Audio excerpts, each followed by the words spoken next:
नमस्कार, स्वागत है आपका मेरे चैनल शैक्षिक पटल पर।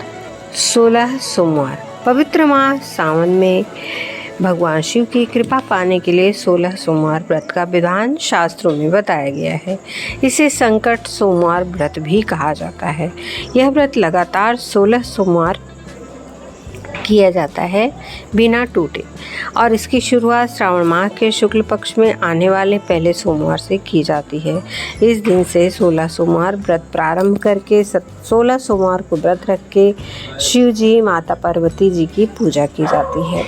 श्रावण के अलावा 16 सोमवार का व्रत चैत्र, वैशाख, कार्तिक, माघ महीने के शुक्ल पक्ष के सोमवार से भी शुरू किया जा सकता है।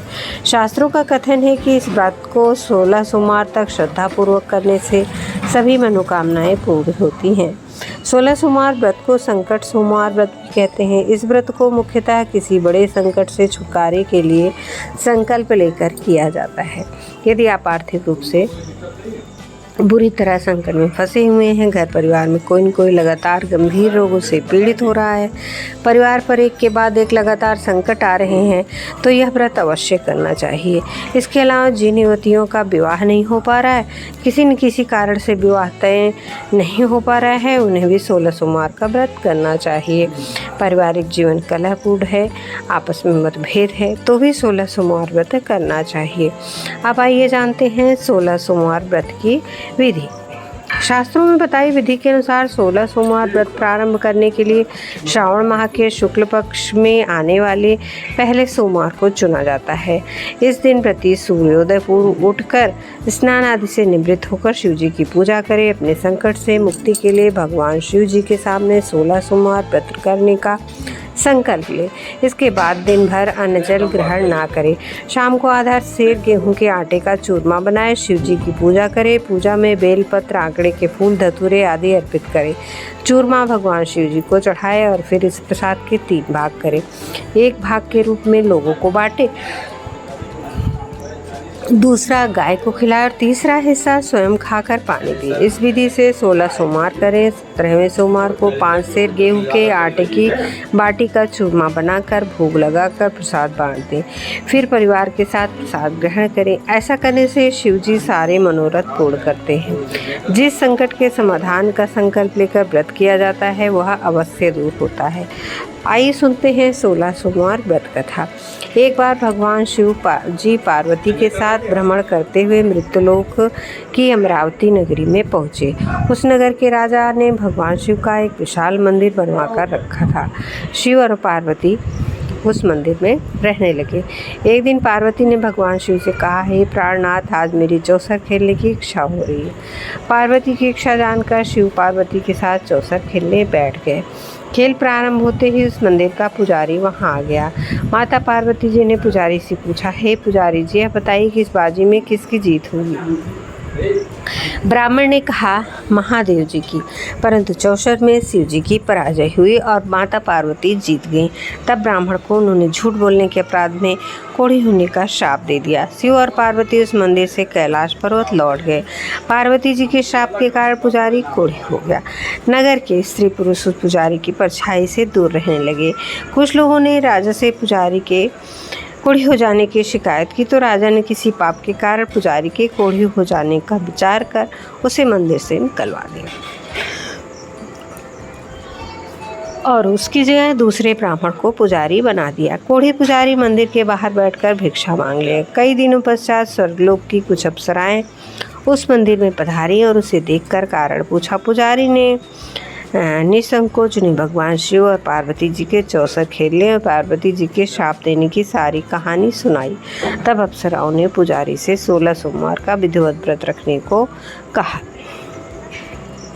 पुजारी द्वारा पूजन विधि पूछने पर अप्सराओं ने कहा, सोमवार के दिन सूर्योदय से पहले उठकर स्नान आदि से निवृत्त होकर स्वच्छ वस्त्र पहनकर आधा सेर गेहूं का आटा लेकर उसके 3 अंग बनाना। फिर घी का दीपक जलाकर गुड़, नैवेद्य, बेलपत्र, चंदन, अक्षत, फूल, जनेऊ का जोड़ा लेकर प्रदोष काल में भगवान शिव की पूजा अर्चना करना। पूजा के बाद 3 अंगों में एक अंग भगवान शिव को अर्पित करके एक आप ग्रहण करें। शेष 2 अंगों को भगवान का प्रसाद मानकर वहां उपस्थित स्त्री पुरुषों को और बच्चों को बांट देना। इस तरह व्रत करते हुए जब 16 सोमवार बीत जाए तो 17वें सोमवार को एक पाव आटे की बाटी बनाकर उसमें घी और गुड़ मिलाकर चूरमा बनाना। फिर भगवान शिव को भोग लगाकर वहाँ उपस्थित स्त्री पुरुष और बच्चों में प्रसाद बांट देना। इस तरह 16 सोमवार व्रत करने और व्रत कथा सुनने से भगवान शिव तुम्हारे कोढ़ को नष्ट करके तुम्हारी सभी मनोकामनाएं पूरी करेंगे। इतना कहकर अप्सराएं चली गई। पुजारी ने अप्सराओं की कथनानुसार 16 सोमवार का विधिवत व्रत किया। फलस्वरूप भगवान शिव की अनुकंपा से उसका कोढ़ नष्ट हो गया। राजा ने उसे फिर मंदिर का पुजारी बना दिया। वह मंदिर में भगवान शिव की पूजा करता, आनंद से जीवन व्यतीत करता। कुछ दिनों बाद पुनः पृथ्वी पर भ्रमण करते हुए भगवान शिव और पार्वती उसी मंदिर में पधारे। स्वस्थ पुजारी को देखकर पार्वती ने आश्चर्य से उससे रोगमुक्त होने का कारण पूछा तो पुजारी ने उन्हें 16 सोमवार की व्रत कथा सुना दी। पार्वती जी भी व्रत की बात सुनकर बहुत प्रसन्न हुए। उन्होंने पुजारी से इसकी विधि पूछकर स्वयं 16 सोमवार व्रत करना प्रारंभ किया। पार्वती जी उन दिनों अपने पुत्र कार्तिकेय से नाराज होकर दूर चले जाने से चिंतित रहती थीं। वे कार्तिकों को लौटा लाने का अनेक उपाय कर चुकी थीं, लेकिन कार्तिकेय लौटकर उनके पास नहीं आ रहे थे। 16 सोमवार का व्रत करते हुए पार्वती ने भगवान शिव से कार्तिकेय के लौटने की कामना की। व्रत समापन के तीसरे दिन सचमुच कार्तिकेय वापस आ गए। कार्तिकेय ने अपने हृदय परिवर्तन के संबंध में पार्वती माता से पूछा, हे माता, आपने कौन सा ऐसा उपाय किया जिससे मेरा क्रोध नष्ट हो गया, मैं वापस लौट आया। तब पार्वती जी ने कार्तिकेय को 16 सोमवार की व्रत कथा कह सुनाई। कार्तिकेय अपने ब्राह्मण मित्र ब्रह्मदत्त के परदेश चले जाने से बहुत दुखी थे। उसको वापस लौटाने के लिए कार्तिकेय ने 16 सोमवार का व्रत करते हुए ब्रह्मदत्त के वापस लौट आने की कामना की। व्रत के समापन के कुछ ही दिनों बाद मित्र लौट आया। ब्राह्मण ने कार्तिकेय से कहा, प्रिय मित्र, तुमने ऐसा कौन सा उपाय किया जिससे परदेश में मेरे विचार एकदम परिवर्तित हो गए? तुम्हारे स्मरण करते मैं लौट आया। कार्तिकेय ने अपने मित्र को भी 16 सोमवार के व्रत कथा विधि सुनाई और ब्राह्मण मित्र व्रत के बारे में सुनकर बहुत खुश हुआ और उसने भी यह व्रत किया। 16 सोमवार का व्रत समापन करने के बाद ब्रह्मदत्त विदेश यात्रा पर निकला। वहाँ नगर के राजा हर्षवर्धन की बेटी राजकुमारी गुंजन का स्वयंवर हो रहा था। वहाँ के राजा ने प्रतिज्ञा की कि एक हथिनी यह माला जिसके गले में डालेगी वो ही उसी से उसकी पुत्री विवाह करेगी। ब्राह्मण भी उत्सुकतावश वहाँ चला गया। वहाँ कई राज्यों के राजकुमार बैठे थे। तभी एक हथिनी सूंड में जयमाला लिए आई। हथिनी ने ब्राह्मण के गले में जयमाला डाल दी। फलस्वरूप राजकुमारी का विवाह ब्राह्मण से हो गया। एक दिन उसकी पत्नी ने पूछा, हे प्राणनाथ, आपने कौन सा शुभ कार्य किया जो उस हथिनी ने राजकुमारों को छोड़कर आपके गले में माला डाल दी? ब्राह्मण ने 16 सोमवार की विधि बताई। अपने पति से 16 सोमवार का महत्व जानकर राजकुमारी ने पुत्र की इच्छा से 16 सोमवार का व्रत किया। निश्चित समय पर भगवान शिव की अनुकंपा से राजकुमारी के एक सुंदर सुशील स्वस्थ पुत्र पैदा हुआ और पुत्र का नामकरण गोपाल के रूप में हुआ। बड़ा होने पर गोपाल ने भी माँ से एक दिन प्रश्न किया, मैंने तुम्हारे ही घर में जन्म लिया, इसका क्या कारण है? माता गुंजन ने पुत्र को 16 सोमवार व्रत की जानकारी दी।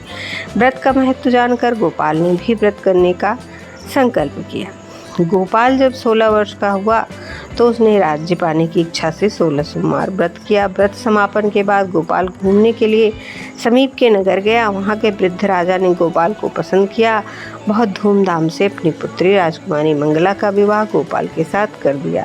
16 सोमवार के व्रत करने से गोपाल महल में पहुंचकर आनंद से रहने लगा। 2 वर्ष बाद राजा का निधन हो गया तो गोपाल उस नगर का राजा बना दिया गया। इस तरह 16 सोमवार व्रत करने से गोपाल की राज्य पाने की इच्छा पूरी हो गई। राजा बनने के बाद भी वो विधिवत 16 सोमवार का व्रत करता रहा। व्रत के समापन पर 17वें सोमवार को गोपाल ने अपनी पत्नी मंगला से कहा कि व्रत की सारी सामग्री लेकर वह समीप के मंदिर पहुँचे। पति की आज्ञा का उल्लंघन कर सेवकों द्वारा पूजा की सामग्री मंदिर में भेज दी। स्वयं मंदिर नहीं गई। तब राजा ने भगवान शिव की पूजा पूरी की और आकाशवाणी हुई, हे राजन, तेरी रानी ने 16 सोमवार व्रत का अनादर किया है, सो रानी को महल से निकाल दे, नहीं तो तेरा वैभव नष्ट हो जाएगा। आकाशवाणी सुनकर उसने तुरंत महल पहुंचकर अपने सैनिकों को आदेश दिया, रानी को दूर किसी नगर में छोड़ाओ। सैनिकों ने राजा की आज्ञा का पालन करते हुए उसे तत्काल घर से निकाल दिया। रानी भूखी प्यासी उस नगर में भटकने लगी। रानी को उस नगर में एक बुढ़िया मिली। वह बुढ़िया सूत काट कर बाजार में बेचने जा रही थी, लेकिन उस बुढ़िया से सूत उठ नहीं रहा था। बुढ़िया ने रानी से कहा, बेटी यदि तुम मेरा सूत उठाकर बाजार पहुंचा दो तो सूत बेचने में मेरी मदद करो तो मैं तुम्हें धन दूंगी। रानी ने बुढ़िया की बात मान ली, लेकिन जैसे ही रानी ने सूत की गठरी को हाथ लगाया, जोर से गठरी आंधी चली और गठरी खुल जाने से सारा सूत आंधी में उड़ गया। बुढ़िया ने उसे फटका कर भगा दिया। रानी चलते चलते नगर में एक तेली के घर पहुंची। उस तेली ने तरस खाकर रानी को घर में रहने के लिए घर दिया, लेकिन तभी भगवान शिव के प्रकोप से तेली के तेल से भरे मटके एक एक कर फूटने लगे। तेली ने रानी को भगा दिया। भूखी प्यासी व्याकुल रानी वहां से आगे की ओर चल पड़ी। रानी ने एक नदी का जल पीकर अपनी प्यास बुझानी चाहिए तो नदी का जल उसके स्पर्श से सूख गया। अपने भाग्य को कोसती हुई रानी आगे चल दी। चलते चलते रानी एक जंगल में पहुंची। उस जंगल में एक तालाब था, उसमें निर्मल जल भरा था। निर्मल जल देखकर रानी की प्यास तेज हो गई। जल पीने लगी रानी ने तालाब की सीढ़ियां उतरकर जैसे ही जल को स्पर्श किया, तभी उस जल में असंख्य कीड़े उत्पन्न हो गए। रानी ने दुखी होकर उस गंदे जल को पीकर अपनी प्यास शांत की। रानी ने एक पेड़ की छाया में बैठकर कुछ देर आराम करना चाहा तो उस पेड़ के पत्ते पल भर में सूखकर बिखर गए। रानी दूसरे पेड़ के नीचे जाकर बैठी, परंतु जिस पेड़ के नीचे बैठती वही सूख जाता। वन सरोवर की दशा देखकर वहाँ के ग्वाले हैरान हुए। ग्वाले रानी को समीप के मंदिर पुजारी के पास ले गए। रानी के चेहरे को देखकर ही पुजारी जान गए, रानी अवश्य ही बड़े घर की है, भाग्य के कारण दर दर भटक रही है। पुजारी ने रानी से कहा, पुत्री तुम कोई चिंता नहीं करो, तुम्हारे इस मंदिर में रहो, कुछ ही दिनों में सब ठीक हो जाएगा। पुजारी की बातों से रानी को सांत्वना मिली। रानी उस मंदिर में रहने लगी। रानी भोजन बनाती तो सब्जी जल जाती, आटे में कीड़े पड़ जाते, जल से बदबू आने लगती। पुजारी भी रानी के दुर्भाग्य से चिंतित होते। हे पुत्री, अवश्य तुमने अनुचित काम किया है, जिसके कारण देवता तुमसे नाराज हैं। उनकी नाराजगी के कारण ही तुम्हारी यह दशा है। पुजारी की बात सुनकर रानी ने पति के आदेश पर मंदिर न जाकर शिव की पूजा नहीं करने की सारी कथा सुनाई। पुजारी ने कहा, अब तुम चिंता नहीं करो, कल सोमवार है, कल से तुम 16 सोमवार का व्रत शुरू कर दो, भगवान शिव अवश्य तुम्हारे दोषों को क्षमा कर देंगे। पुजारी की बात मानकर रानी ने 16 सोमवार का व्रत प्रारंभ किया। रानी सोमवार का व्रत करके शिव की विधिवत पूजा अर्चना की तथा व्रत कथा सुनने लगी। तब रानी ने सोमवार को विधिवत व्रत का समापन किया तो उधर उसके पति राजा के मन में रानी की याद आई। राजा ने तुरंत अपने सैनिकों को रानी को ढूंढ कर लाने को भेजा। रानी को ढूंढते हुए सैनिक मंदिर पहुंचे और रानी को लौटकर चलने के लिए कहा। पुजारी ने सैनिकों से मना कर दिया। सैनिक निराश होकर लौट गए और राजा को पूरी बात बताई। राजा स्वयं उस मंदिर में पुजारी के पास पहुंचे। रानी को महल से निकाल देने के कारण पुजारी से क्षमा मांगी। पुजारी ने राजा से कहा, यह सब भगवान शिव के प्रकोप से हुआ है, और रानी को ससम्मान विदा किया। राजा के साथ रानी महल पहुंची। महल में खुशियां मनाई गई, स्वागत किया गया, पूरा नगर सजाया गया। राजा ने ब्राह्मणों को अन्न वस्त्र धन का दान किया। नगर में निर्धनों को वस्त्र और अन्न धन बांटे। रानी 16 सोमवार का व्रत करते हुए महल में आनंद पूर्वक रहने लगी। भगवान शिव की अनुकंपा से उसके जीवन सुख से भर गया। 16 सोमवार का व्रत करने और कथा सुनने से मनुष्य की सारी मनोकामनाएं पूर्ण होती हैं। जीवन में किसी तरह की कमी नहीं होती। स्त्री पुरुष आनंद पूर्वक जीवन यापन करते हुए मोक्ष को प्राप्त करते हैं। ओम नमः शिवाय। अगर आप शैक्षिक पोर्टल पर नए हैं तो चैनल को सब्सक्राइब जरूर करें और साथ ही बेल आइकन प्रेस कर दें, जिससे आने वाले वीडियो की नोटिफिकेशन मिलती रहे। बेल को ऑल पर कर दें और अपने दोस्तों, मित्रों, रिश्तेदारों को शेयर जरूर करें। वीडियो को लाइक करें, ज़्यादा से ज़्यादा शेयर करें और अपने बहुमूल्य सुझाव कमेंट बॉक्स पे अवश्य दें। धन्यवाद, नमस्कार। बने रहिए शैक्षिक पोर्टल के साथ।